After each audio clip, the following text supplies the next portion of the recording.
Baik, Assalamualaikum warahmatullahi ta'ala wabarakatuh. Boleh dengar suara saya dengan jelas? Boleh dengar? Boleh. Tolong angkat tanda thumbs up. Boleh. Okay, alright. Assalamualaikum warahmatullahi ta'ala wabarakatuh. Sebelum kita memulakan majlis, suka untuk saya ingatkan para peserta bagi memastikan mikrofon anda berada dalam keadaan mute sepanjang program berlangsung. Okay, kerjasama daripada pihak anda amat dihargai. Ke Pekan Kuala membeli bingka, sayang pesanan terlupa sudah. Majlis bermula tirai dibuka dengan alunan madah yang indah. Indah berbalam si awan petang berarak di celah pepohon ara. Pemanis kalam selamat datang, awal bismillah pembuka bicara. Bismillahirrahmanirrahim. Alhamdulillahi rabbil alamin. Wassalatu wassalamu ala asyrafil anbiya'i wal mursalin. Sayyidina Muhammadin wa ala alihi wa sahbihi ajma'in.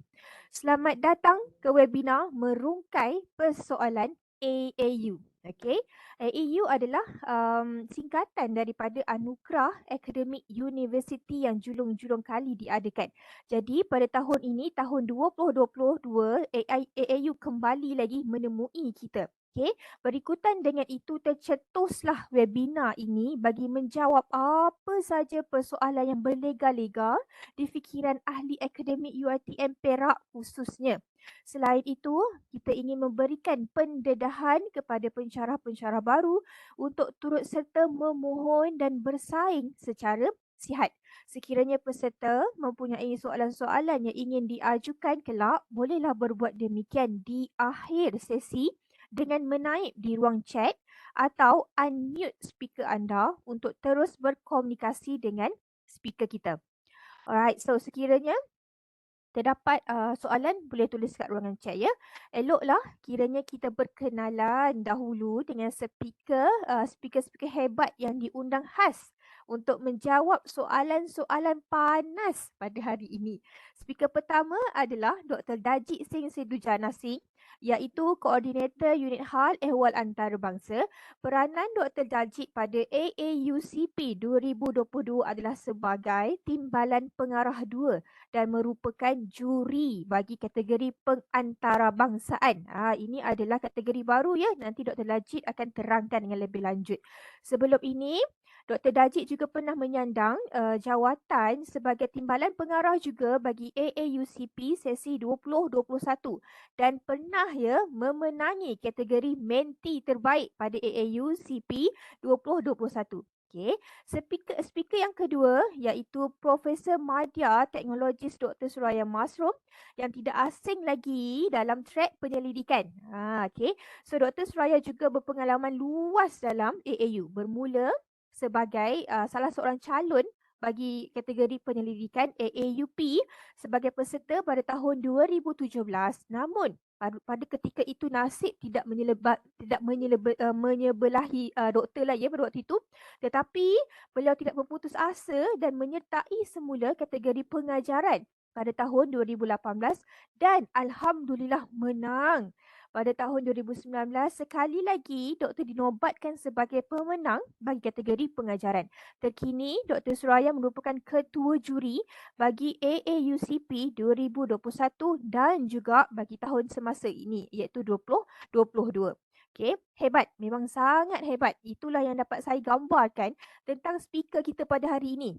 Okey, pada para peserta ambillah peluang untuk mendapatkan sebanyak mana info dan boleh merancang pencalonan anda pada tahun inilah ya. Alright.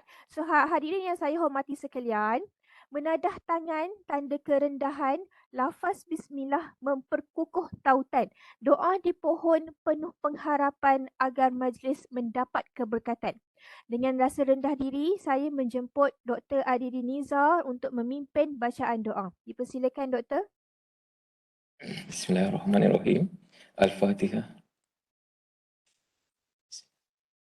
Bismillah.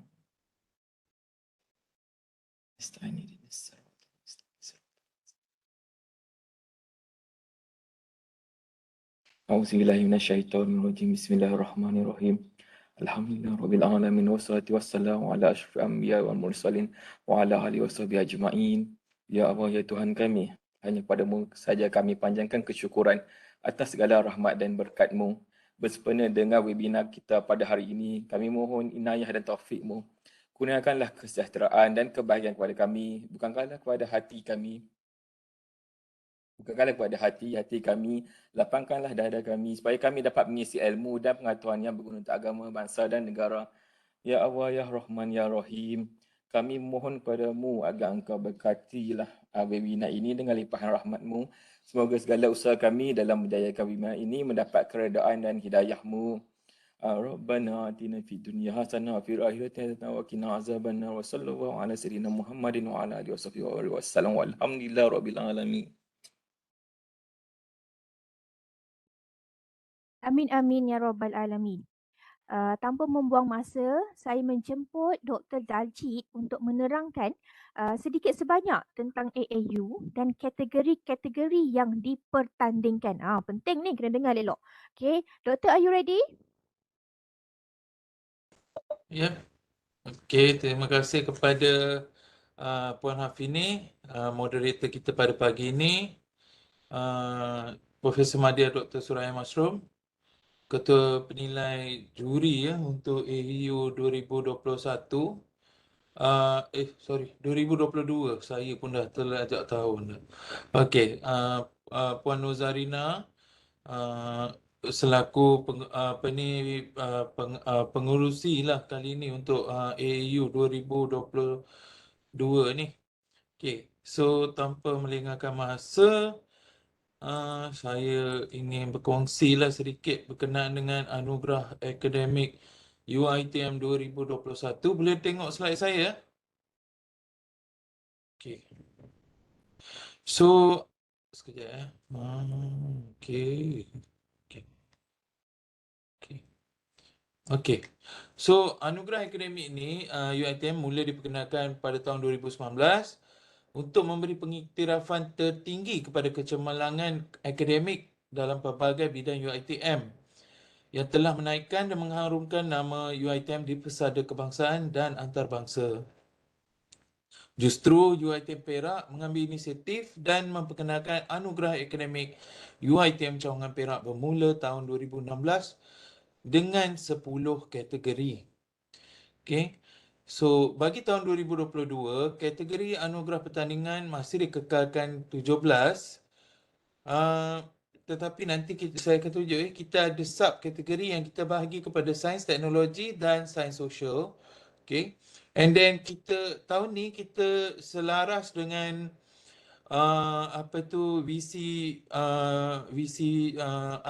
impian visi kita, iaitu globally marketable. Okay. So UiTM, pengurusan UiTM Perak telah memperkenalkan satu anugerah baru, iaitu anugerah pesara aktif pengantarabangsaaan. Okey. So saya teruskan. Okey. Kategori pertama yang saya ingin perkenalkan ialah anugerah inovasi pengkomersialan produk. Okey, bagi semua penonton pula, saya rasa macam kat movie pula ni ya. Okey, kepada semua ni yang tengah melihat ni, apa yang saya akan terangkan di sini ialah kategori apa yang kita perlukan, calon-calon untuk penuhkan kategori ini. Setiap kategori itu apa kriteria dia. Okey, so sebab ada calon yang tanya, apa juri nak tengok? Okey, so benda-benda macam tu lah selalu dipertikaikan atau dipersoalkan, dan mungkin ramai yang mungkin ini first time mereka nak join, so mereka tak sure apa yang diperlukan. So kriteria untuk anugerah inovasi dan pengkomersialan produk, satu of course ialah impact kepada masyarakat, peluang pekerjaan, industri dan ekonomi. Nombor satu tu tak semestinya kesemua ni perlu dipenuhi ya. Mungkin salah satu impact dia. Okey. And then berasaskan penyelidikan, bukti penerbitan, geran jika ada. Okey. Syarikat berdaftar, bukti nama syarikat, SSM ke, ataupun pernah daftarkan ni di bawah UiTM Technoventure pun boleh. Okey, produk didaftarkan dengan UiTM. Okey. Produk telah menjana pendapatan. Okey, jualan kasar, royalty, yuran perundingan kepada universiti, keaslian. Ini sangat penting. Juri melihat nombor 7 ni sebab penting. So, produk ni bukannya reputation produk yang sedia ada di market. Sebab the originality of a particular product is very important in this category lah. Okay. Harta intelek dan patent, sekiranya ada CJ copyright, trademark, trade secret, okay. Anugerah produk. Mungkin produk ini telah memenangi anugerah selain daripada anugerah yang akan disertai lah. Okay. And then penambahbaikan produk melalui R&D. Kalau produk, katakan produk yang sedia ada, mungkin tuan-tuan dan puan-puan 5 tahun lepas atau 6 tahun lepas telah join AAU dan menang. Dan tuan-tuan dan puan-puan ingin join balik, di mana penambahbaikan produk yang telah menang tu telah ditambah baik, boleh join. Okay. And then tapi kena buktikanlah dalam segi penulisan nanti dalam borang lah. Okay. Penerbitan berkaitan produk, geran, dana yang diterima berkaitan produk ni. Okay.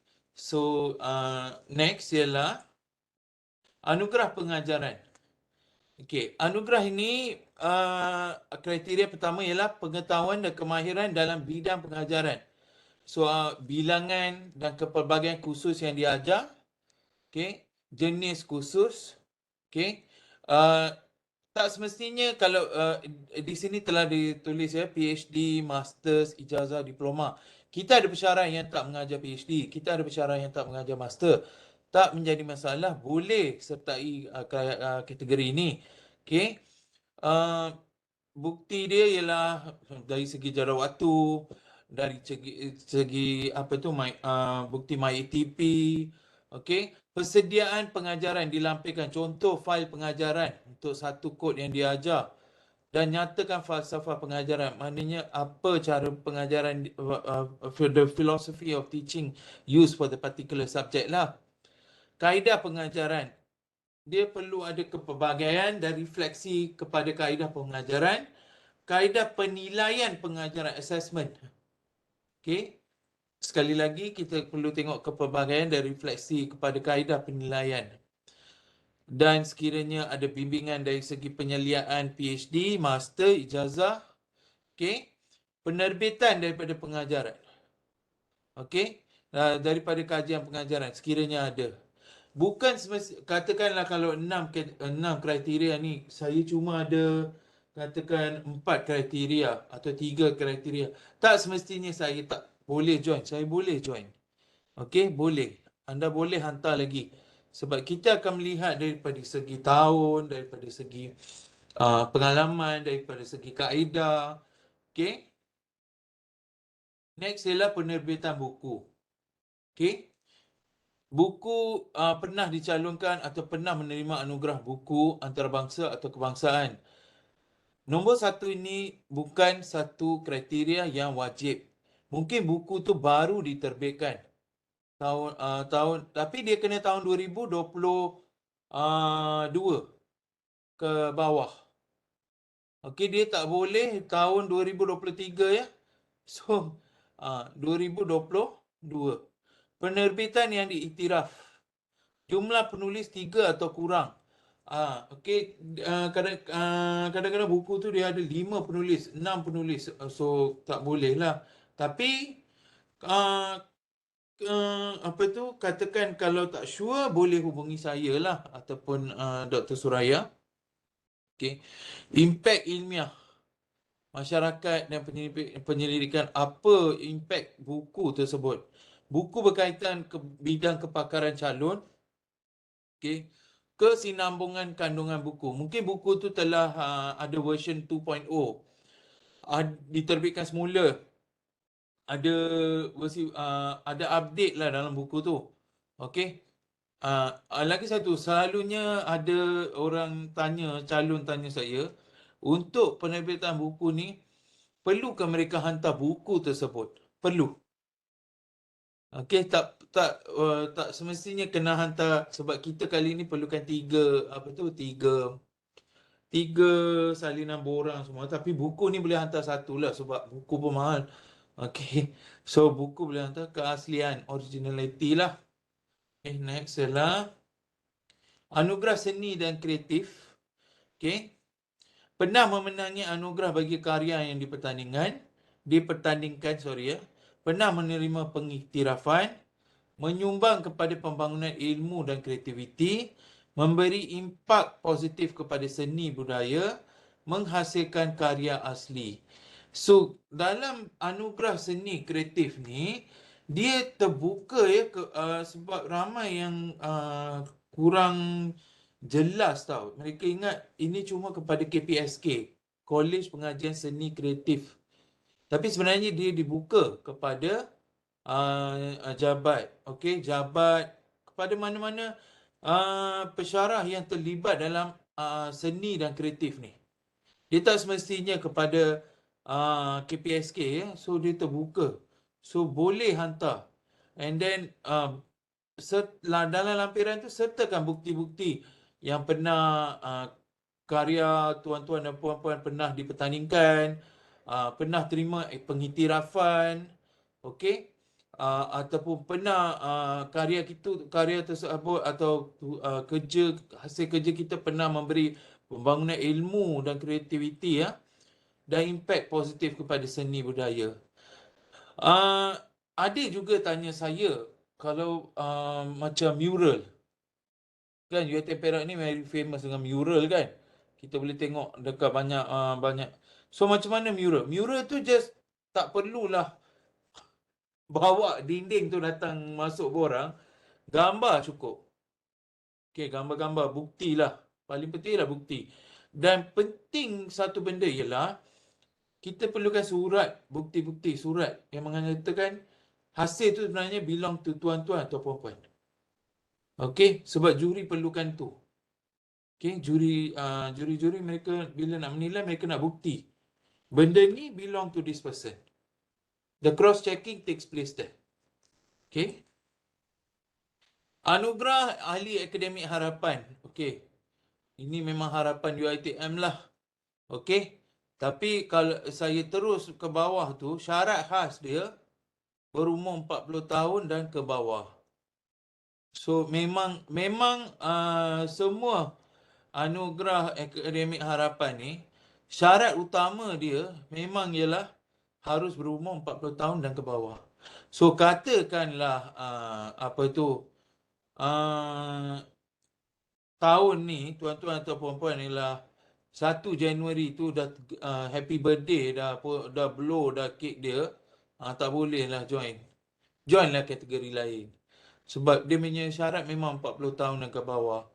Dan kami ada terima ya sebelum ni borang-borang. Mungkin orang tu dia tak sure kan. Masa dia hantar tu tahun ni dia ialah 40 tahun. Kita akan cek IC akan tunjuk umur salah satu lah. So kita akan disqualify dia. Tapi kami masih berilah CJ penyertaan. Okay, sebab atas usaha menghantar borang lah. So dalam Ahli Akademik Harapan ni apa yang kita lihat? Satu, kita lihat penyelidikan orang tu. Okay. Dia ada grant ke? Dia ada buat own research ke? Penyelidikan ni tak semestinya kena ada FRGS. Okay. Dia boleh ada penyelidikan dia boleh based on exchange grant or anything. It doesn't mean the person need to have FRGS or national grant, those kind of things. Okay, inovasi, okay, penerbitan, okay, perkhidmatan universiti, sertakan semua surat jawatankuasa, penting, pelantikan jawatankuasa atau program, kepimpinan akademik. Ada juga bertanya nombor 5 ni, kalau saya bukan koordinator, kalau saya bukan penyelaras, kalau saya bukan pemimpin akademik, boleh ke saya join? Boleh. Mungkin kekuatan anda adalah di nombor 1, 2, 3 itu Okey, juri akan decide. Okey, juri akan decide. Tak semestinya kalau kita bukan pemimpin kita tak boleh join, boleh. Bolehlah. Dari situ kita dapat lihatlah, okey, kita punya strength. Okey, lepas tu pengajaran, sumbangan kepakaran. Okey, sumbangan kepakaran ni 5 tahun terakhir ya. So maknanya 2022 starting to 2017 hingga 2022 lah. Okey, antarabangsa atau kebangsaan ada anugerah-anugerah macam dapat APC semua boleh masukkan. Okey. So next ialah anugerah kepimpinan akademik. Anugerah ini sebenarnya dibuka kepada pensyarah-pensyarah yang memegang jawatan pentadbir. Okey, mungkin beliau adalah koordinator, beliau adalah ketua jabatan, beliau adalah ketua pusat pengajian. Okey. So anugerah ni dibuka kepada mereka lah. So of course kecemerlangan berterusan bukti-bukti disertakan semua tu. Okey, sumbangan kepada badan universiti, negeri, profesional dan ilmiah dalam jangka waktu 10 tahun terakhir. So sekarang ni kita tengah judge benda ni untuk 2022. So kita akan tengok daripada tahun 2012 hingga 2022. Tapi ada yang bertanya kepada saya yang dia jadi KPP tahun ataupun dia jadi koordinator tahun 2020 hingga 2022. Boleh tak dia join? Sebab benda ni nak ukur 10 tahun kan? Boleh? Okey, boleh. Mungkin impact dan sumbangan beliau adalah tinggi. Okey, so juri akan decide. Dan inovasi berimpak dalam tempoh lantikan, impak kepada warga universiti, okey, mohon maaf dengan ejaan tu ya, masyarakat melalui penganjuran aktiviti. Okey. Ini tadi yang saya cakap tu, yang kita mulai tahun ni, kriteria anugerah penyelidik terbaik kita bahagikan kepada 2 kategori, sains dan teknologi, sains dan sains sosial. Okey, sebelum ni sains dan teknologi dan sains sosial disatukan. Cuma ada satu pemenang untuk dua-dua kategori. Tapi mulai tahun ni kita bahagi 2. So bila calon-calon menghantar menghantar untuk pencalonan untuk kategori ini, dalam borang akan boleh nyatakan sains teknologi ataupun sains sosial. Kriteria dia paling utama ialah melihat menjadi ketua penyelidik terbanyak. Okey, mempunyai bilangan penyelidikan yang telah disempurnakan pada tempoh yang ditetapkan terbanyak. Tempoh yang ditetapkan maknanya kalau grant tu 2 tahun, so dalam 2 tahun tu lah kita nak tengok berapa benda yang disettlekan. Apa tu disempurnakan. Okey, katakan grant tu 5 tahun. So dalam 5 tahun tu lah kita nak tengok impact dia. So and then dalam bidang masing-masing. Okey, menghasilkan sekurang-kurangnya ya 5 hasil penyelidikan spin-off dari grant-grant yang disenaraikan. Okey. Maknanya katakan saya ada GKIP. Daripada GKIP tu apa hasil penyelidikan saya? Saya harus nyatakan dalam lampiran saya. Okey. So anugerah penerbitan makalah dan jurnal. Inilah artikel ya, in simple words. Okey, simple word ialah artikel. So ini juga dibahagikan pada 2 kategori. Dulu sebelum 2022 punya ni, dia ialah satu kategori ni untuk sains teknologi dan sains sosial, satu pemenang je. Dia tak ada satu pemenang untuk sains teknologi, satu pemenang untuk sains sosial. So mulai tahun ni kategori ni dibahagikan pada 2 bidang lah, sains teknologi dan sains sosial. Okay. So katakan macam ACIS, mereka boleh join sains sosial. Okey. Katakan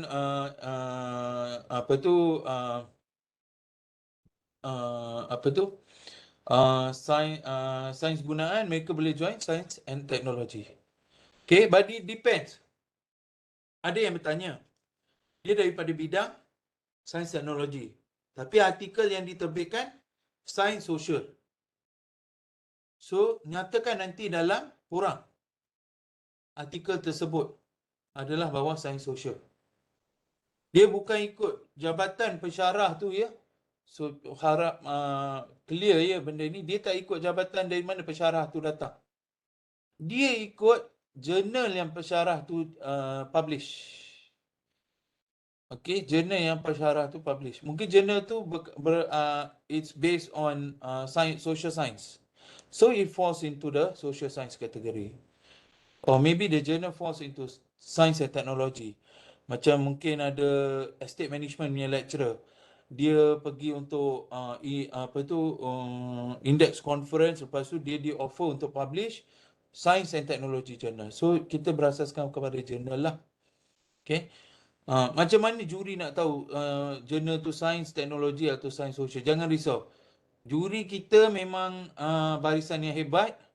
Dia memang analyse to the maximum. Okay, dia tahulah.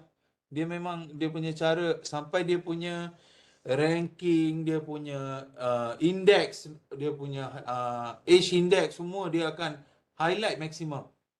Okay, so jangan risau. Keutamaan mengikut turutan ISI, Scopus, ERA. Okay, WS boleh. Hantar je. Okay. Factor impact, keaslian, originality. Maknanya keaslian ni, kajian tajuk kita biasa tengoklah. Saya rasa kita di dunia akademia ni kita faham. Satu artikel tu kadang-kadang dia ada publish berkali-kali. Cuma dia ubah sini, ubah sana, ubah sini, ubah sana. Juri kita akan semak ya dan very detail. So memang genuine lah the winner for the past years lah. So keaslian tu sangat penting. That means that is the only paper on that title from that particular author. Okay. Then impact bidang ilmu. Okay, berapa hit untuk particular journal tu? Berapa kali orang download? Semua ni. Okay, sumbangan kepada negara, impact kepada manusia sejagat lah. Okay. Anugerah penceramah terbaik. Okay. Saya rasa semua orang kita di sini ni penceramah. Okay. Puan Hafini pun dah jadi penceramah sekarang ni. Okay.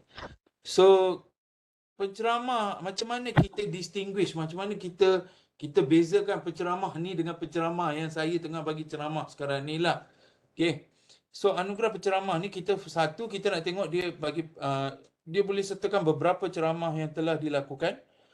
Dan peringkat dia mesti boleh include antarabangsa, kebangsaan, negeri, universiti, fakulti dan jabatan.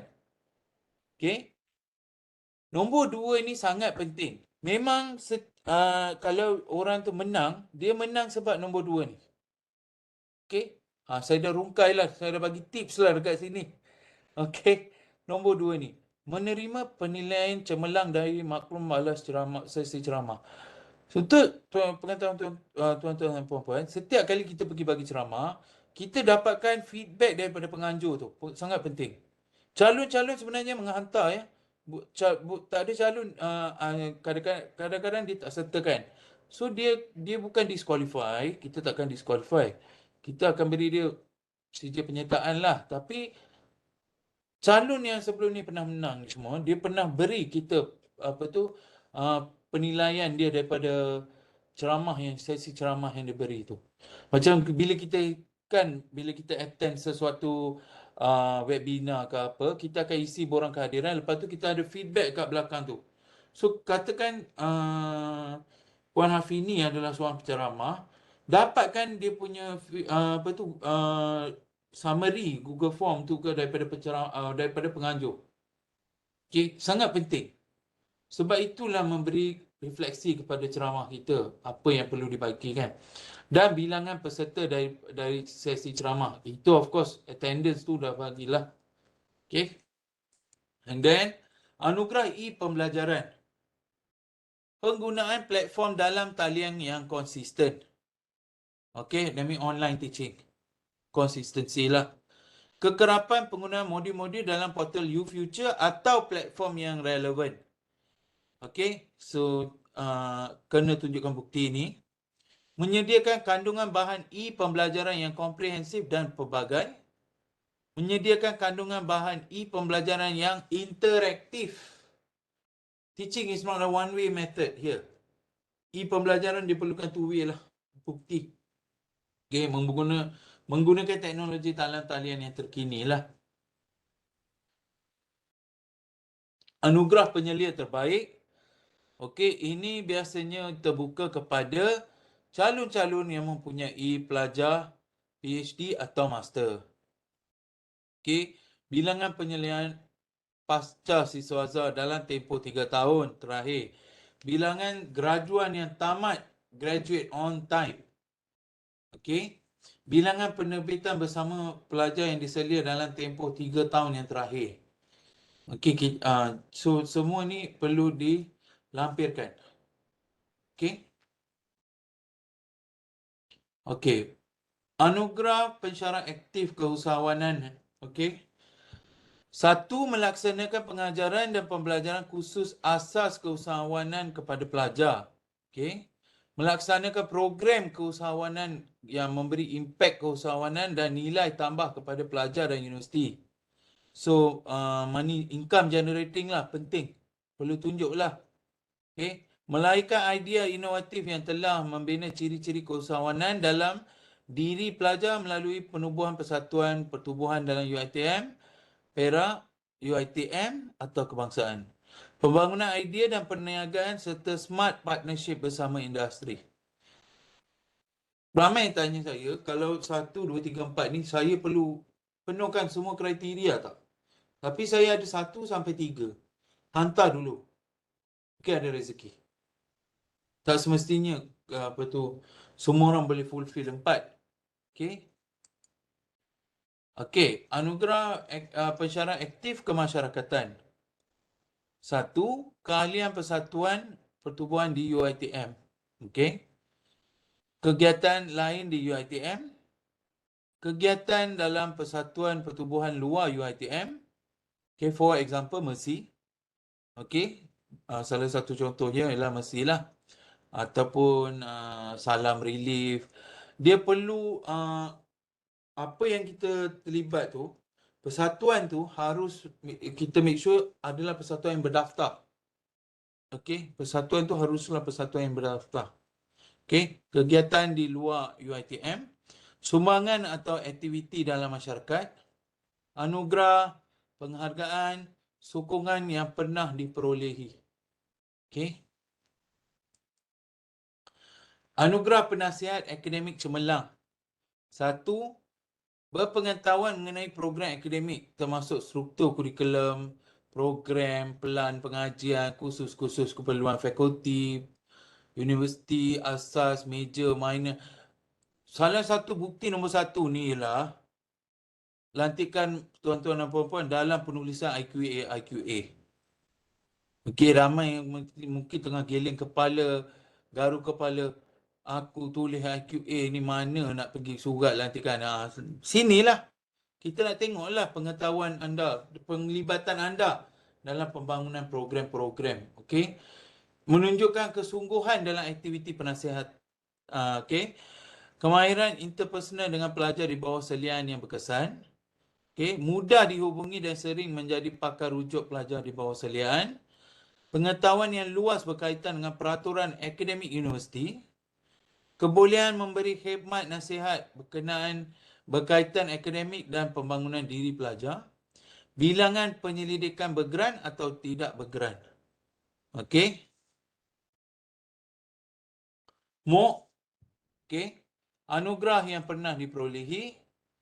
Okey, jumlah dan kategori penyertaan pelajar, refleksi MOOC oleh pelajar dan pensyarah, kepelbagaian kandungan pengajaran, video, animasi dan interaksi, modul penilaian di dalam MOOC.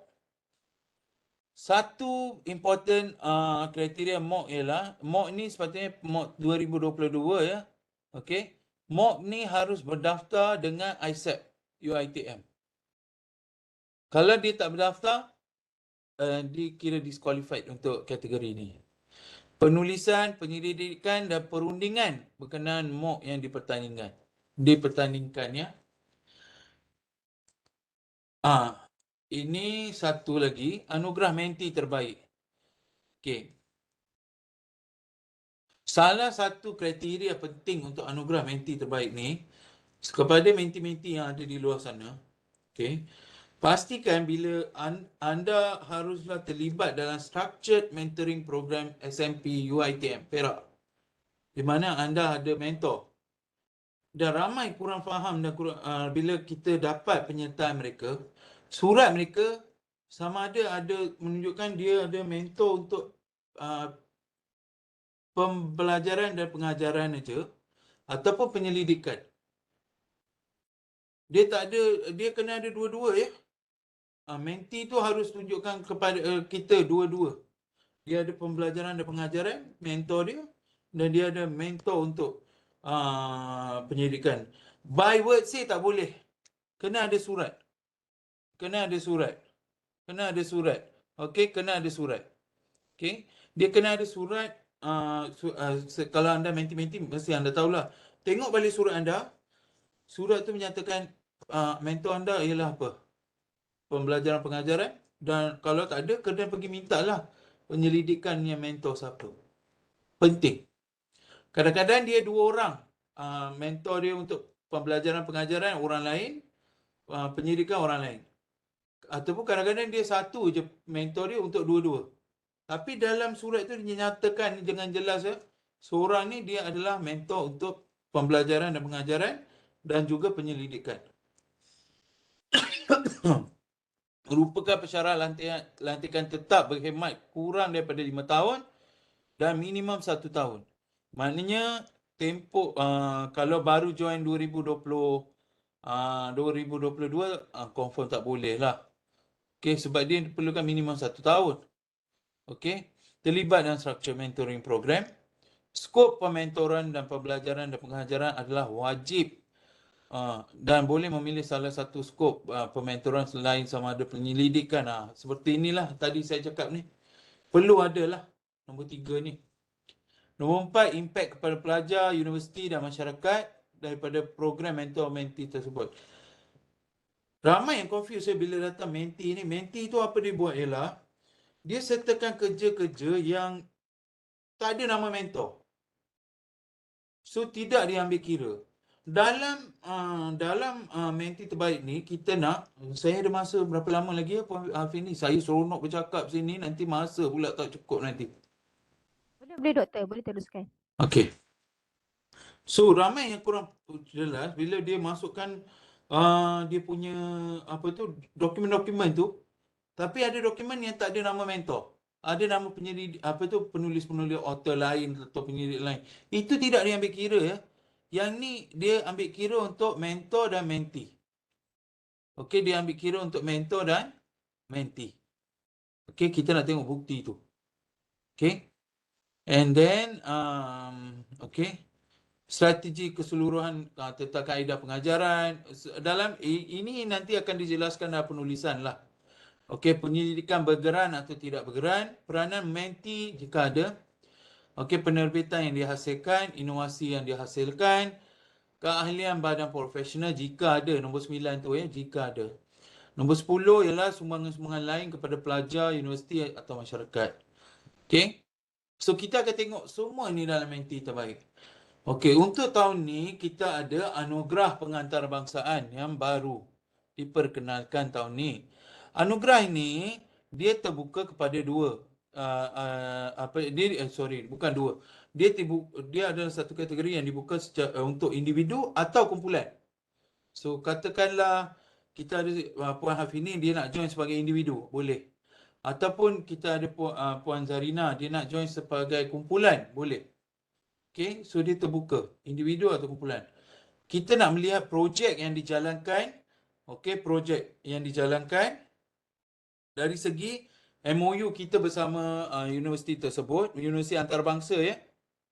Okey, ranking universiti tersebut dan apakah impact atau impact aktiviti tersebut, hasil aktiviti tersebut. Outcome daripada aktiviti tersebut. Apa dia bagi balik kepada UiTM? Bukan tak semestinya dia kena bagi wang kepada UiTM Wow, balik. Mungkin dia bagi dia punya kepakaran. Mungkin dia bagi dia punya apa tu, kita katakan dia punya uh, visibility. So that kind of things. So antara aktiviti yang boleh dinyatakan ialah student mobility, inbound, outbound. Okay, practical training, student exchange. Katakan tuan-tuan dan puan-puan pernah buat aktiviti ni. Okay, boleh join. Boleh sertakan bukti. Okay.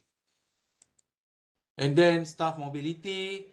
Katakan kita ada staff yang pernah pergi sabbatical dalam 2022 tu atau sebelum lah. Boleh. External examiner. Okay. Teaching.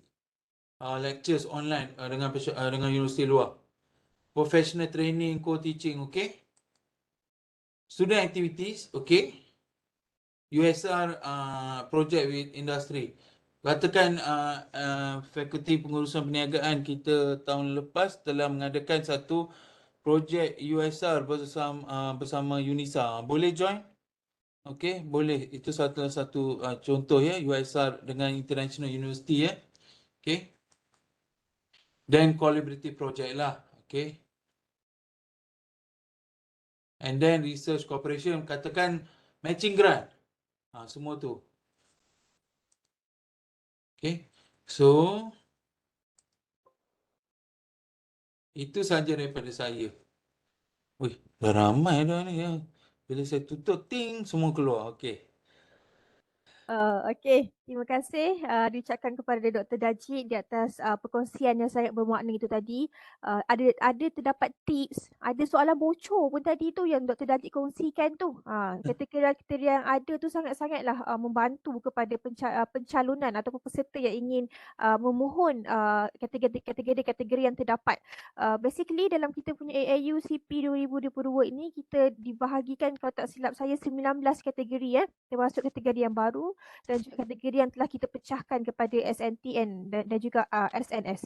Okay, so diharap perkongsian daripada Dr. Dajik tadi tu memberi sedikit info kepada para peserta dan pencerahan kepada kategori yang dipertandingkan di dalam AAU CP 2022. Okay, seterusnya adalah sesi Q&A session, tetapi melibatkan moderator dan juga speaker yang kedua dahulu ya. Nanti kita buka sesi Q&A terhadap kedua-dua speaker kita lah. Alright, so Dr. Suraya, kita ada beberapa soalan lah yang akan diajukan kepada doktor. Soalan yang pertama, bagaimana doktor rasa lah ya untuk calon-calon yang ingin menghantar borang ataupun untuk masuk AAUCP ni yang mempunyai perasaan rendah diri, rasa malu, rasa tak layak untuk memohon, atau ada segelintir yang berpendapat bahawa sepatutnya ketua yang promote diorang ni. Bila ketua nampak kredibiliti pensyarah di bawah jawatan masing-masing, sepatutnya mereka yang promote. So macam mana kita nak mengatasi masalah rendah diri lah terutamanya kepada peserta yang ingin memohon tu? Okey, Assalamualaikum. Selamat pagi kepada semua peserta, pengurusi, Dr. Darji, Dr. G. Okey, Dr. G beri penerangan banyak dah tadi. Saya pun sambil-sambil peringat diri ni kan untuk 2023 yang 19 kategori tadi. Okey, sebelum tu saya nak ucapkan selamat marking kepada pensyarah ni. Dah start dah kita berjuang sambil-sambil tu sambil marking. Okey, yang mana bolehlah dengar ni Q&A taklimat ni. Okey. Malu memang malu. Pengalaman saya semua malu. Kadang benda baik memang malu kan, tapi kita avoid. Kita buang je, abaikan. Abaikan. Kita fikir macam ni Kita fikir kita nak appreciate, hargai kita lah. Kita dulu kan. So kita hargai diri kita. Bagaimana kita nak hargai diri kita? Kita duduk mengajar, duduk research, publish, tapi buang macam tu je kan. Kalau kita tak do nothing kan, kita simpan hilang. Jadi kita fikir macam tu. Perhargaan ni dia macam ni lah. Perhargaan kita mulakan dari perhargaan diri kita, kemudian kita akan dihargai oleh organisasi kita. Ya kan? Jadi buang je malu ke apa tadi? Rasa negatif kan, rasa tak layak, rasa alamak, ketua tak promote kan, tak payah tunggu. Sekarang ni zaman sekarang era kita tak payah tunggu bos. Ya, kita move ahead. Actually AAU ni dia macam one step ahead lah sebelum kita memohon kenaikan pangkat. Seolah-olah macam tu. Kalau kenaikan pangkat, especially yang lebih yang di M54 lah saya saja. Kalau kenaikan pangkat, dia long term. Dan contohnya kita target 3-4 tahun lagi saya start to submit. Saya mula hantar dokumen. Macam tu kan. Tapi sekarang kita dah start strategize. Kita dah buat aktiviti, kita dah research, kita dah publish, kita dah menuju ke itu kan target kita. Tapi AAU ni short term. Contohnya 6 bulan. Kita target tahun ni kita katalah untuk tahun 2022 last 6 month tu kita dah ke tahun depan tahun ni saya nak join. Kan? Jadi kita dah strategize. Kita nak masuk kategori apa? So kita tengok apa yang kita ada sekarang ni, apa yang kita dah buat. Kan? And then apa yang kita boleh dokumentkan daripada apa yang kita buat tu. Ikut kategori lah tadi kan. Kalau teaching tu, sebenarnya teaching ni paling ramai lah sebenarnya lecturer UiTM. Kita ni lah lecturer akademia boleh join sebenarnya teaching tu. Sebab sekarang ni pun kita dah start dah beberapa orang lecturer dah mula collaborative teaching kan. And then rugi tu tak dokumenkan tu. Ataupun ada MOOC kan. Kalau dan dah guna apa teknologi dalam pengajaran semua kan. Jadi dah strategize dah buat dah. Okey, dah buat, dah implement. Lepas tu tengok kategori teaching tadi. Kategori teaching sebenarnya kalau kita nak pergi jauh, contohnya sampai AAN, jangan malu pergi je sampai AAN kan. Kita target je, right? Kita target. And then kita strategize. Kita develop steps yang kita nak towards that tu kan. Jadi contohnya kita nak pergi AN. Jadi sebelum tu apa teaching tu? Jadi mungkin sebelum teaching tu, kalau teaching ni sebenarnya kalau AAN dia kena 15 tahun. 15 tahun mengajar tu kan. Jadi sekarang ni baru mengajar 5 tahun katakan kan. So belum lagi teaching tu tapi boleh masuk contohnya kategori anugerah pensyarah harapan. Kan? Umur belum 40. So boleh masuk pensyarah harapan. So pensyarah harapan ni, dalam pensyarah harapan ni dia akan melihat kepada penyelidikan, teaching kan. So kita memang every sem kita buat teaching. Why not implementation yang kita buat dalam teaching tu kita survey student kita kan. Kemudian hasil survey tu kita publishkan. Macam tu. Bukti dia kena macam tu lah. Publishkan. Maksudnya kita sharing. Ataupun kita cari inovasi kan, kita masuk pertandingan inovasi. Itu antara cara kita nak sharing kan. Elemen sharing tu sebenarnya penting dalam kenaikan pangkat dan juga di dalam AAU ni lah kan. Sejauh mana kita share to other people, to other academia, cara kita mengajar dan bagaimana student tu benefits, dapat impact daripada cara kita mengajar tu. Dan kita boleh juga update teaching portfolio kita.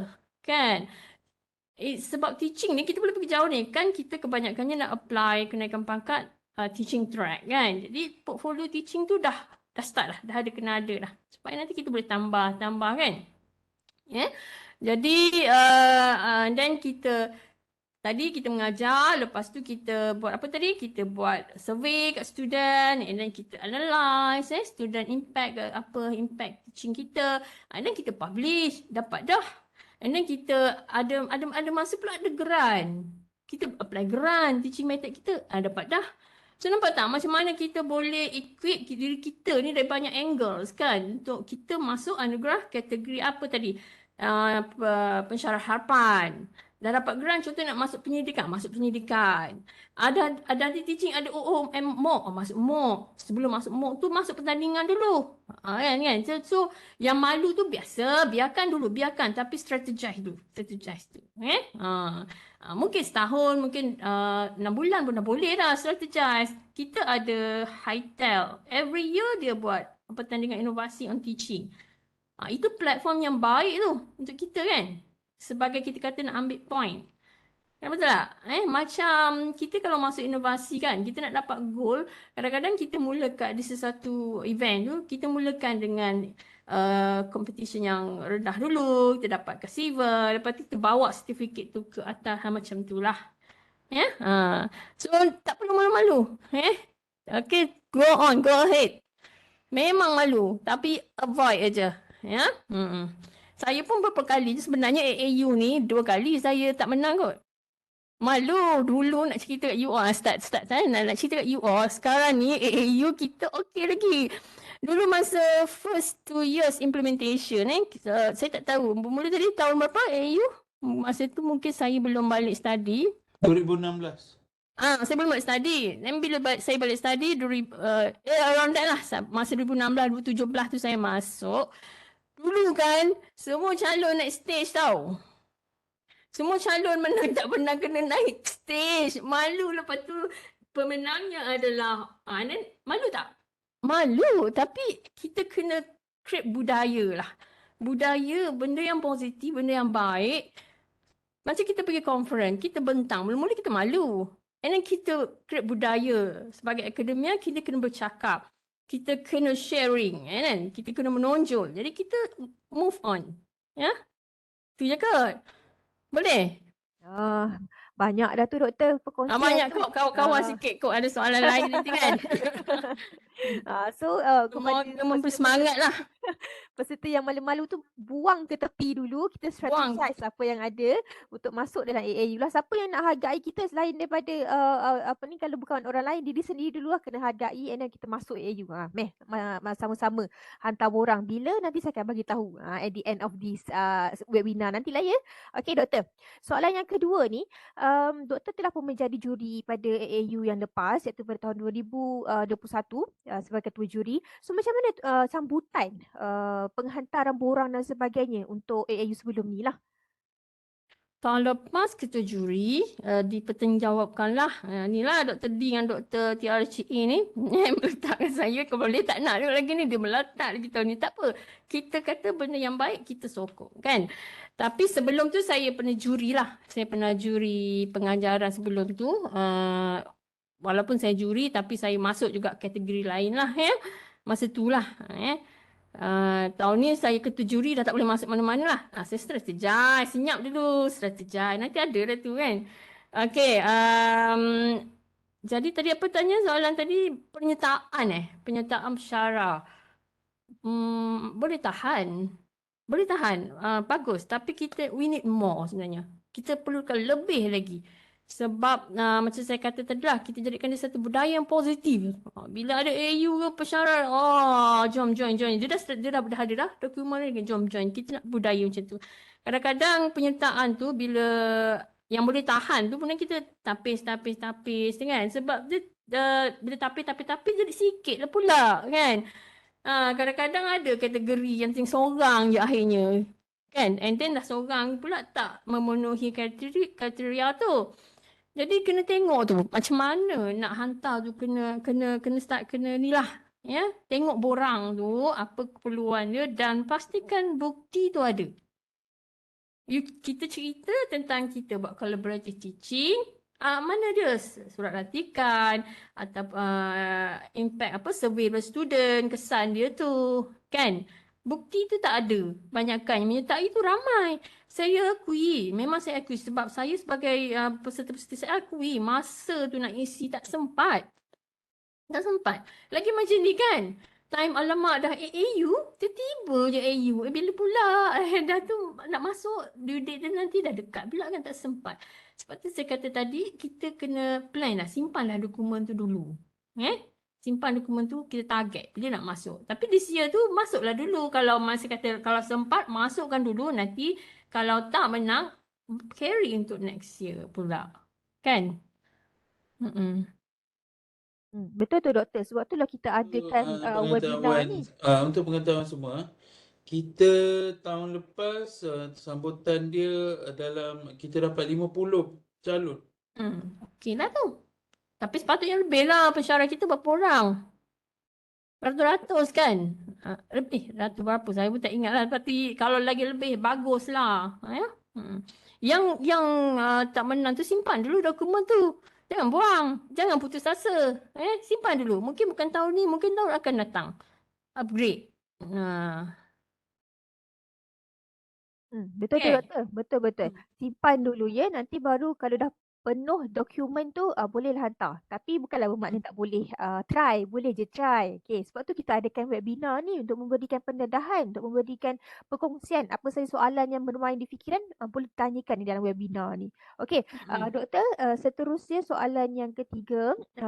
Bila peserta menyertai AUCP inilah, apa faedah-faedah lain yang bakal diperolehi kepada pemenang dan juga kepada yang menghantar pencalonan itulah. Faedah. Banyak. Faedah dia banyak. Saya rasa rugi kalau pensyarah tak join AAU ni. Sebab satu dia sebagai satu dokumen lah. Dokumen. Bila kita nak join pertandingan AAU ni, kita dah prepare dokumen. Kan? Dokumen tu, bila kita daripada dokumen tu, kita tahu dah apa stage kita sekarang. Apa yang mana kita lemah, yang mana kita boleh improve. Kan? Daripada dokumen. Kemudian daripada dokumen yang ada tu, kita boleh strategize lagi untuk proses yang seterusnya. Untuk improve teaching contohnya. Untuk publish contohnya. Apa yang kita boleh publish. Kan? Apa yang kita boleh innovatekan. Kan? Jadi yang dokumen tu. Kemudian dokumen yang dah almost complete, kita boleh go ahead for kenaikan pangkat. Kemudian award pensijilan yang kita dapat daripada AU ni sebagai satu poin yang sebenarnya poin yang bagus lah untuk kenaikan pangkat. Award kan bahagian apa 7 ke bangkul 7 ke apa ke bangkul 6. Kan? Itu bahagian kenaikan pangkat ada kat situ award.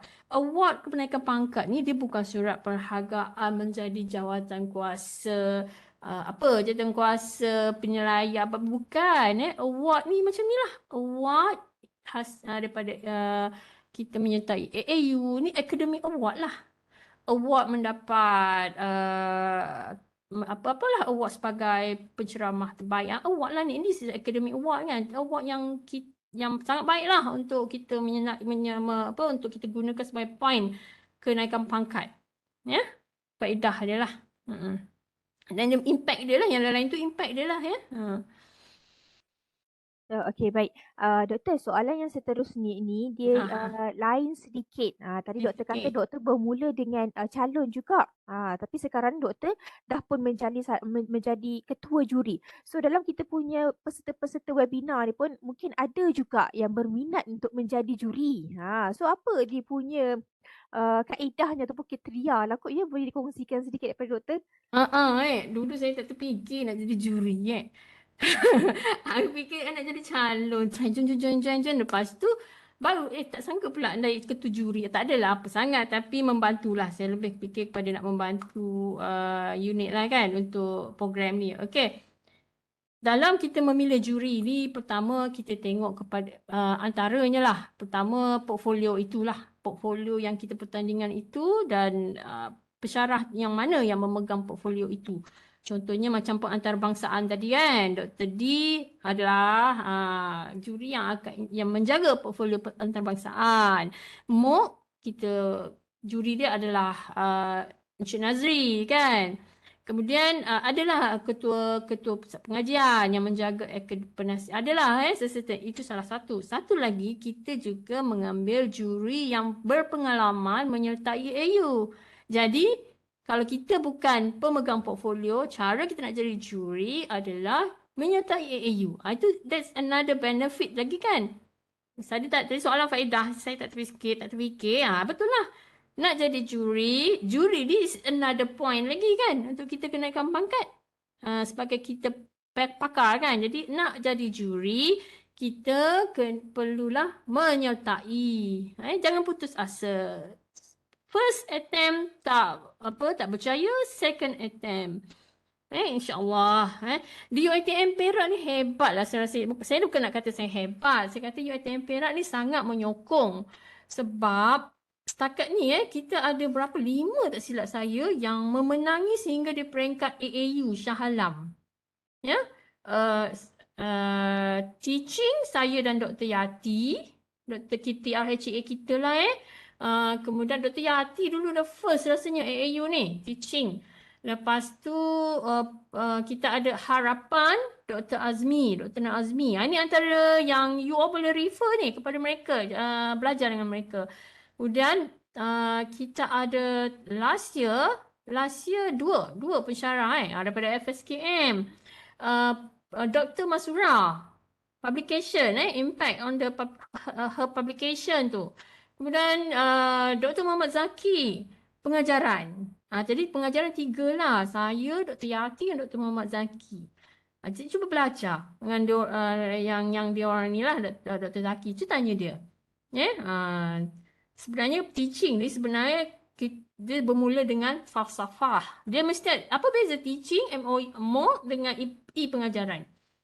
Sebab tu teaching kena ada long term of teaching period. Sebab dia kena mula dengan falsafah. Sebenarnya kita mengajar memang kita kena ada falsafah. Apa falsafah kita in teaching? Kan? Sebab tu saya bila menilai teaching, in fact kita bawa. So penilai sebenarnya kat Shah Alam pun dia tengok apa falsafah kita in teaching. And based on falsafah, apa kita buat dalam teaching untuk support the falsafah. And then apa impact daripada strategi yang kita buat. Ya kan? Gitu. Okey. Calon tadi jadi juri ataupun pegang portfolio tu. Ya? Okey. So kita nampak jelas lah ya doktor, juri-juri yang dipilih ni bukan calang-calang. Mereka mestilah seorang yang expert dalam kategori-kategori yang dicalonkan di dalam AAUCP lah ya. So tiada keraguan. Okey. Sebab yang dipilih memang expert dalam kategori yang dipertandingkan. Okey, doktor, mungkin ini adalah soalan yang terakhir daripada saya. Bagaimana ataupun berapa kalikah calon ni dia boleh memohon kategori yang sama maupun kategori yang berlainan. Mungkin nanti Dr. D pun boleh tambah sedikit lah ya tentang soalan ni. Okey, yang ni kalau ada tambahan Dr. D boleh tambah Dr. D Apa dia soalan dia tadi? Sorry. Ada orang WhatsApp tiba-tiba tanya pasal MOU ni waktu-waktu ni.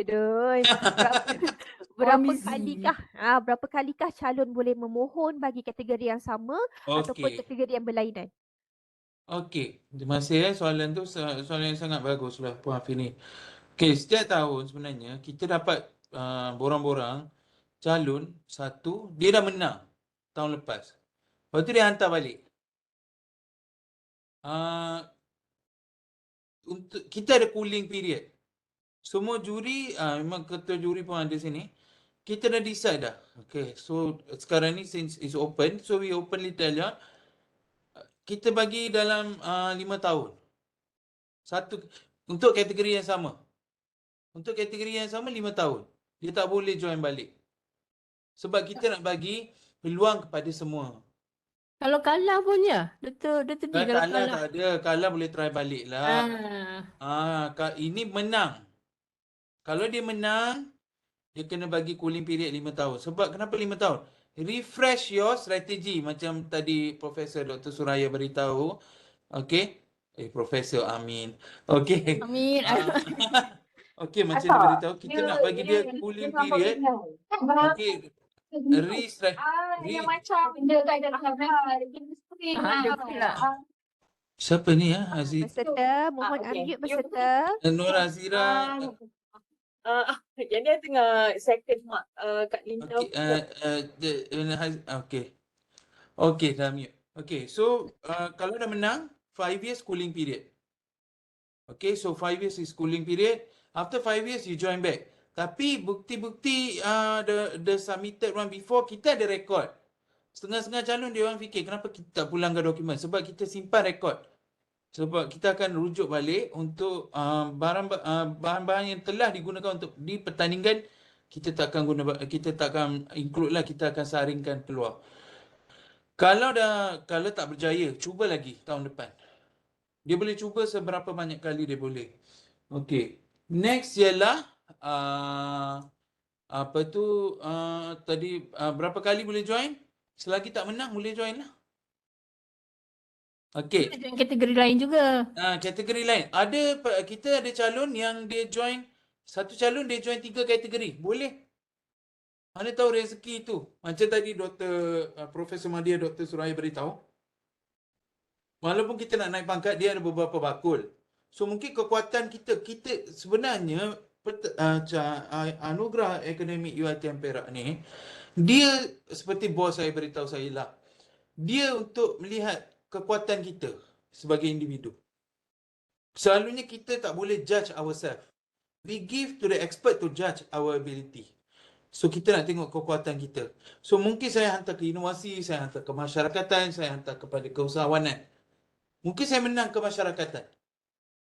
So saya boleh nampak my kekuatan dia. Itu salah satu benefit. Kita nampak diri kita punya kekuatan. So katakan saya dah menang tahun lepas saya dah menang inovasi. Tahun ni saya nak join balik, tapi saya nak masuk untuk kategori lain. Boleh. Dibenarkan. Selagi juri-juri pun boleh join ya. Juri join kecuali ketua Juri. ketua juri dan ketua juri dan juri-juri dalam bidang yang tengah dijuri masing-masing. Okey, katakan saya sedihlah, terpaksa buka mulut saya. Katakan saya pengantarbangsaan. Saya tak boleh join untuk kategori ni. Sebab saya juri. Okey? Sebab dalam ada juri-juri yang dah bakal juri-juri yang dah masuk sini, mereka tak tahu sebenarnya juri mereka adalah juri. Surat lantikan akan keluar kelak. Jangan risau. Dah tunggu rektor balik nak sign aja. Okay? So and then apa tu? Lagi satu saya just nak tambah Puan Hafini. Bila mereka hantar borang penyertaan ni, jangan risau. Kami sebelum dihantar untuk kejurian, kita ada saringan. So kadang-kadang kita akan melihat balik, ada part yang calon tu boleh tambah baik. Dekat UiTM Perak kita memang baik hati ya. Kita akan panggil calon tu, maybe you can add on this. You ada ni. Kadang-kadang calon tu sendiri tak sedar yang dia ada benda tu. Tapi pihak saringan tahu. So kita akan kamu bawa ni. So kita akan masukkan. Kita akan bantu dari segi permohonan. So jangan risau, hantar dulu. Okey. Terima kasih. Kiranya Dr. D yang untuk ditambah baik tu adalah di peringkat saringan sahaja lah ya. Bila dah Ya. sampai ke peringkat penjurian, tak ada lagi kontak antara juri dan juga peserta. Juri dan calon Calon. tidak dibenarkan lah. Sebab integriti lah. Tidak adil untuk calon-calon lain lah. Okey. Okey, jelas di situ ya tentang penjurian dan juga berapa kali ya kita boleh dibenarkan hantar pencalonan lah ya. Alright. So daripada saya itu saja soalan yang disediakan untuk kita punya speaker. So sekiranya sekarang ni saya buka Q&A daripada para peserta. Sekiranya ada soalan yang ingin diajukan kepada Dr. D dan juga Dr. Suraya, bolehlah menaik di ruangan chat ataupun unmute saja speaker anda untuk terus berkomunikasi dengan speaker kita. Ada? Daripada Dr. Zaki. Assalamualaikum, apa khabar? Assalam. Teruskan Dr. Zaki. Saya nak bertanyakan tentang apa syarat untuk yang 3 kategori tu. Untuk yang pengantarbangsaan tu, sekiranya lah kalau macam we have MOU with several university tu kan, and then untuk individu, penyertaan individu tu adakah dia bergantung kepada satu universiti sahaja atau macam mana tu? Macam kalau kita ada aktiviti MOU bersama, macam kami ada dengan BINOS, kita ada dengan STAX, kita ada dengan Pakistan kan. So boleh tak yang itu kita masukkan sekali dalam penyertaan tu ataupun kita kena separatekan dia? Okey, terima kasih ya Dr. Satu. Yang kedua, Dr. D Sabalo. Okay, right. Yang kedua tadi tu saya terperasan yang untuk MOOC tadi tu kan, Dr. D ada mention berkenaan dengan pendaftaran MOOC itu untuk tahun 22 sahaja, ataupun bolehkah kalau saya nak sertai untuk sekiranya MOOC itu dibangunkan pada tahun-tahun yang sebelum itu. Okey. Okay, yang kedua dan yang ketiga tu saya nak tanya tentang berkenaan dengan menti tadi tu kan. Saya tak tahulah sebab kami di FSKM ni saya setakat yang saya go through kita tak pernah lah pecahkan macam supervision tu into the spesifik macam tadi tu Dr. Lee bagi tahu teaching and learning, research apa semua tu kan. Cumanya sebelum ni adalah usaha yang kita buat tahun lepas tu untuk macam group research macam tu. So macam mana tu Dr. Lee? Where we will start untuk yang macam untuk lantikan macam supervision under yang menti tu di bawah teacher and learning. For instance lah contoh macam tu. Sebab kita cuma so far setakat ni saya nampak yang itu je lah yang kita zoomkan kepada mentor-mentee tu. So macam mana tu Dr. Lee, boleh ke? Okey. Alright, thank you. Okay, terima kasih Dr. Dr. Muhammad Zaki. Okey. Soalan pertama, okey, ya, individu kalau dia nak join untuk pengantarabangsaan, dia boleh sertakan dalam satu permohonan itulah dia boleh sertakan semua lampiran yang aktiviti yang dia pernah buat lah dengan pelbagai universiti. Dia tak perlu bagi asing. So katakan macam Dr. Z ni, dia Dr. Z ni memang aktif ya dalam untuk pengantarabangsaan.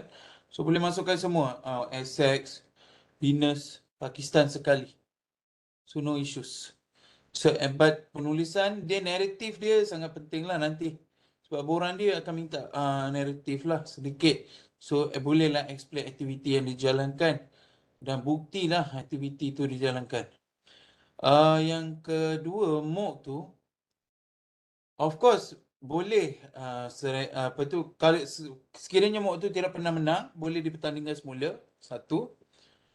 Of course priority kita berikan kepada MOOC pada tahun 2022 lah. Tapi katakan ada MOOC sebelum tu and dia menang anugerah yang lebih tinggi atau something. Tapi MOOC tu tak boleh pernah menang di AU UiTM Perak. MOOC tu tak boleh, projek tu tak boleh. Kalau projek yang pernah menang, tak boleh dipertandingkan semula unless ditambah baikkan satu. Okay.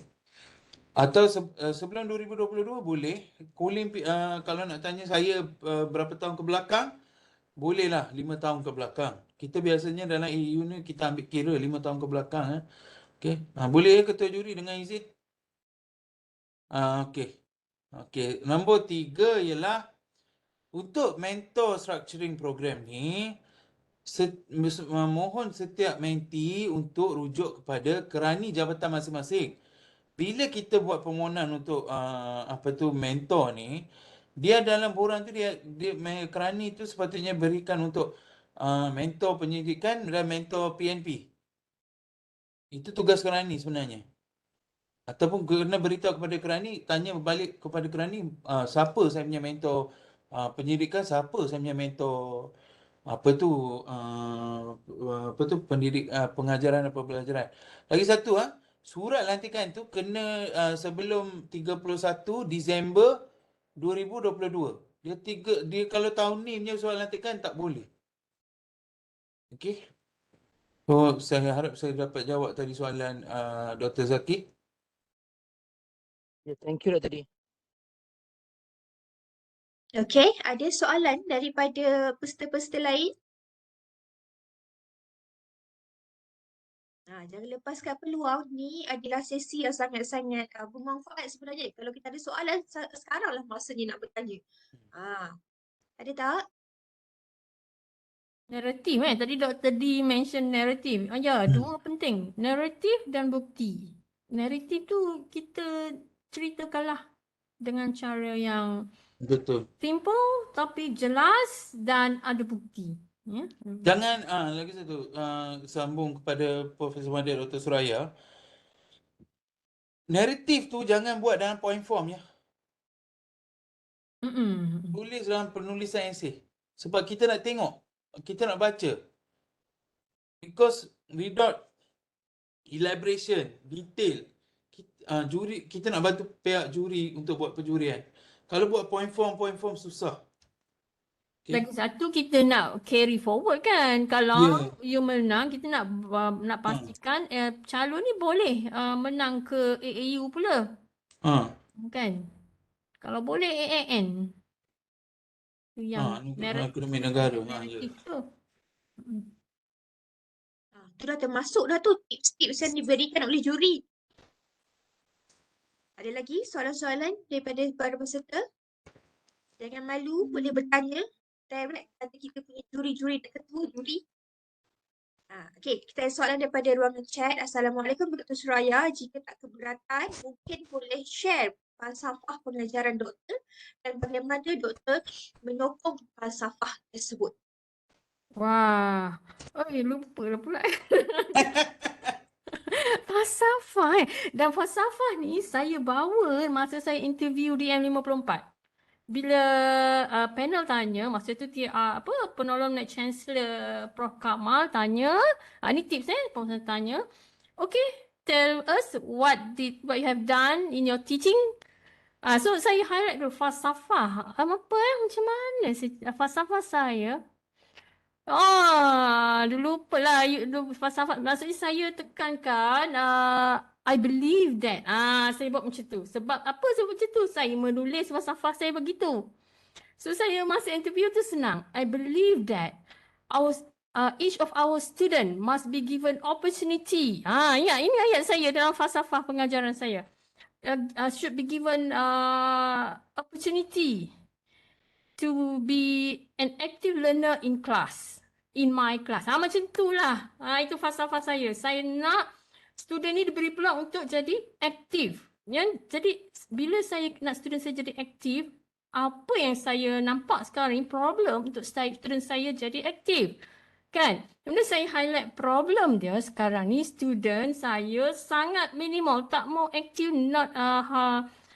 Tadi saya kata student kena aktif and they must be given apa-apa to engage lah macam tu dalam kelas. But the problem yang saya face sekarang ni, student saya tak boleh engage actively in class. Why? Ini yang jawapan yang saya tak jawab juga masa saya, itu saya kata tadi, AAU ni bantu kita sebagai kita nak mahir kan, kita nak mahir, kita nak touch up kita towards kenaikan pangkat tu. Ya, jadi masa panel tu tanya tu, jadi saya senanglah jawab. Saya dah memang lancarlah cakap saya tentang macam mana saya buat. And then saya nampak one of the best way for me to get student get active in my class is to use virtual presentation contohnya. Saya cakap student saya tak mau bercakap dalam kelas, tanya soalan, no answer, keep quiet only, always macam tu. Tetapi when I introduce visual presentation to all the assessments, saya cakap masa tu belum PKP. Jadi sangat limited lah orang yang implement visual presentation ni. Saya buat sebab student saya terlalu ramai dan saya tak boleh nak afford, nak spend time, nak dengar presentation depan tu. Lepas tu bila buat presentation depan tu, student tu tak mau bercakap, tanya soalan, cakap tak best. Tapi saya kata, okay, now you buat visual presentation, highlightkan you punya creativity, menggunakan platform visual presentation tu. Saya memang letak skema saya, ada mekanisme creativity. Semua saya tunjuk. Semua tu saya tunjuk dan saya juga publishkan lah. Lepas saya buat 2-3 semester tu, 2-3 group of students, saya survey student, perception diorang, kan. Mereka kita buatlah analisis dia tu kan. And then saya ceritalah yang masa tu, yang itulah dia. Bagaimana doktor menyokong falsafah tu, itulah tadi saya buat strategize. Saya buat virtual. Itu inovasi dia tadi. Saya buat virtual presentation, implement to student, to assess student. Kan? Okay, macam tu. Boleh? Tak itu? Banyak-banyak lah. Cuba tengok falsafah in teaching. Macam-macam. Sekarang ni active learning. And then saya ada buat satu paper. Satu saya nak, bila saya buat visual presentation tu, ada satu point saya jumpa.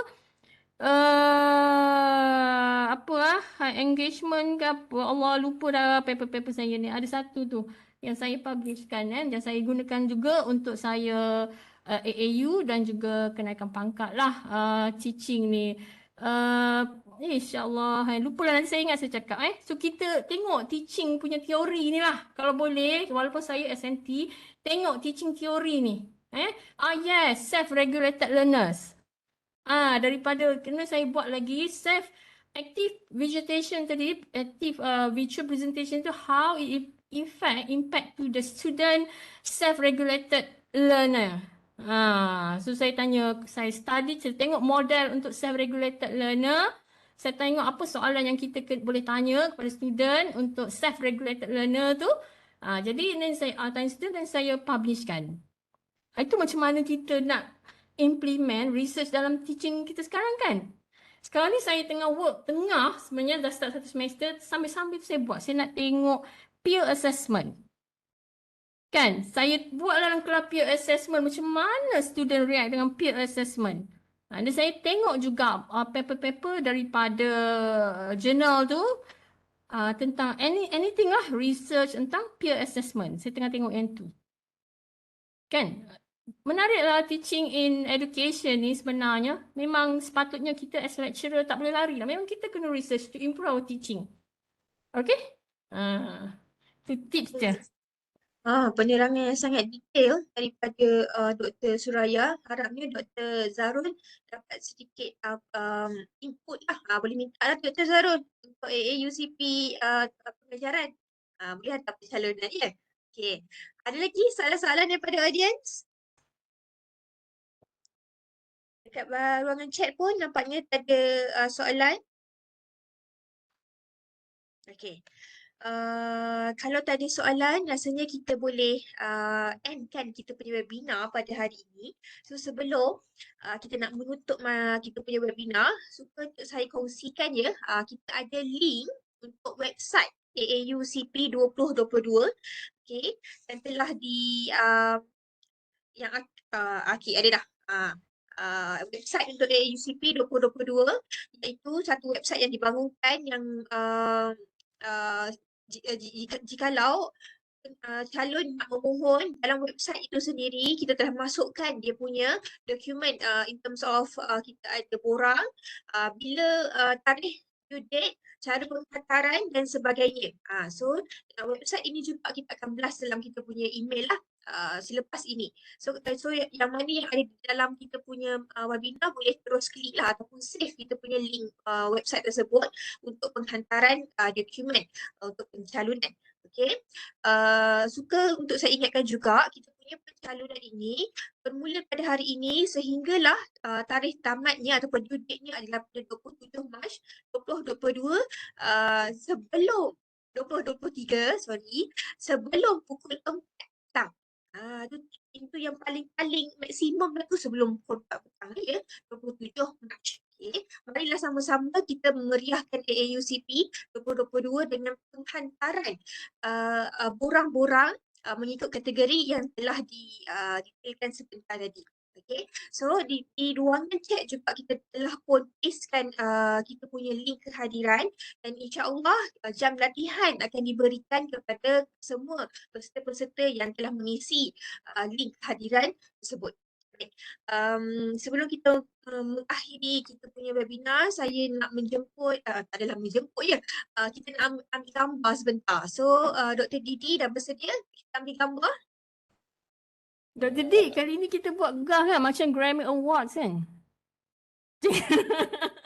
Tak adalah saya Kita buat memang kita tak adalah jemput semua calon naik atas pentas macam tu.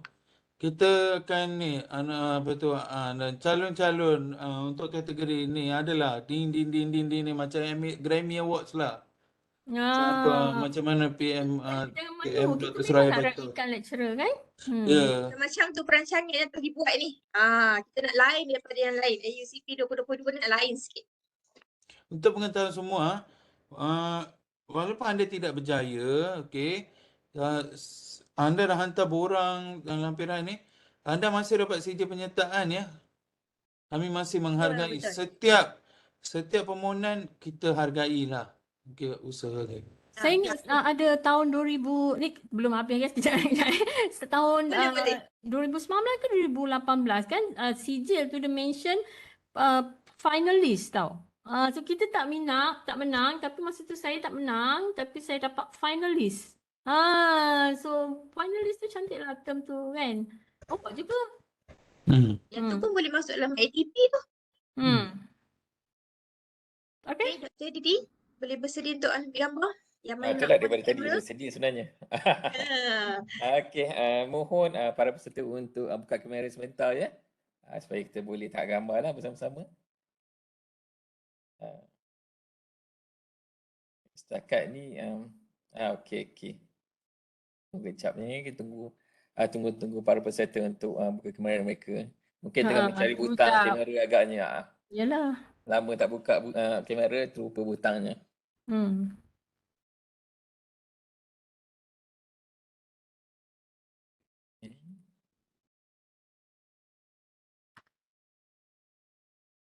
Okey, boleh dah ni. Boleh lah.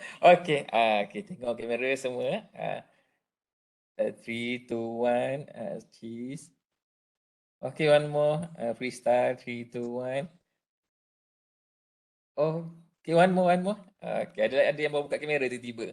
Mungkin sebab minat freestyle tu. Okay, one more. 3, 2, 1, cheese. Okay, terima kasih semua. Terima kasih pada para bersama. Terima kasih banyak Dr. Didi. Okay, sebelum kita nak akhiri dah ni, saya nak akhiri dengan serangan pantun. Tuan Putri tersenyum-senyum melihat mempelai direnjis-renjis. Senyum-senyum jangan tak senyum. Sudah kita di penghujung majlis. Baik, saya mewakili pihak penganjur mengucapkan rasa syukur, rasa terima kasih kepada semua pihak yang terlibat dalam menjayakan webinar kita pada hari ini. Kita semua akan peroleh keberkatan daripadanya dan tiada untaian kata yang mampu dilafazkan selain ungkapan rasa syukur, terima kasih yang terus ikhlas buat semua yang sudi hadir mengerahkan webinar kita pada hari ini. Baik, di kesempatan ini saya ingin memohon maaf sekiranya andai ada salah dan sikap sepanjang saya mengendalikan majlis inilah ya. Baju kurung, kain sutera tampaknya indah berhias labuci. Maaf dipinta jari disusun panjang usia bersua kembali. Sekian saja, salam hormat dan terima kasih. Jangan lupa ya hantar borang pencalonan sebelum 27 Mac 2023. Okay. Dengan itu kita tutuplah majlis kita ya dengan tasbih kifarah dan juga tawanas.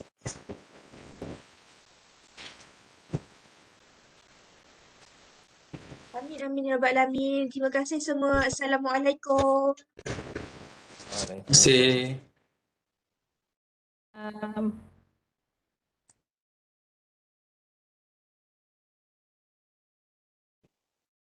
Zura Tazura angkat tangan kenapa?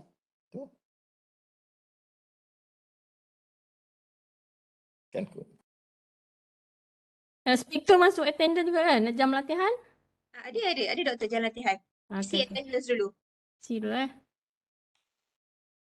Okay, thank you.